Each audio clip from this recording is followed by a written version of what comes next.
కరూరు తొక్కిసలాట ఘటనపై తమిళనాడు సీఎం స్టాలిన్ తీవ్ర దిగ్భ్రాంతి వ్యక్తం చేశారు. ఈ ఘటన మళ్లీ జరగకూడదని విషాదమని అన్నారు. ఆసుపత్రిలో దృశ్యాలు ఎప్పటికే మనసులో మెదులుతూనే ఉన్నాయని తెలిపారు. విషయం తెలియగానే జిల్లా యంత్రాంగాన్ని అప్రమత్తం చేసినట్లు తెలిపారు. పిల్లలు, మహిళలు సహా 41 మంది ప్రాణాలు కోల్పోయారని ఆవేదన వ్యక్తం చేశారు.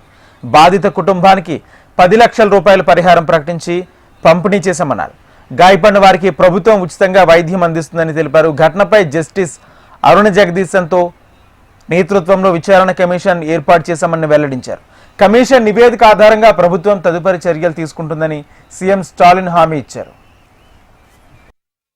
நடந்தது பெருந்துயரம், கொடுந்துயரம், இதுவரை நடக்காத துயரம், இனி நடக்கக்கூடாத துயரம். மருத்துவமனைக்கு நான் நேரில் போய் பார்த்த காட்சிகள் இன்னும் என் கண்ணை விட்டு அகலல.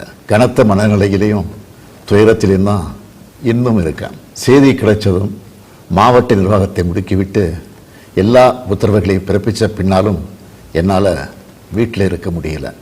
உடனே அன்னைக்கு நைட்டே கரூருக்கு போனேன். குழந்தைகள், பெண்கள்னு 41 உயிர்களை நாம் இழந்திருக்கிறோம்.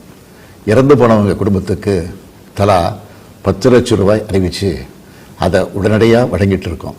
ஹாஸ்பிட்டலில் சிகிச்சை பெற்று வர்றவங்களுக்கு அரசு சார்பில் முழு சிகிச்சையை வழங்கி வரோம். நடந்த சம்பவங்களுக்கான முழுமையான உண்மையான காரணத்தை ஆராய முன்னாள் நீதியரசர் அருணா ஜெகதீசன் அவர்கள் தலைமையில் ஒரு நபர் விசாரணை ஆணையம் அமைக்கப்பட்டிருக்கு.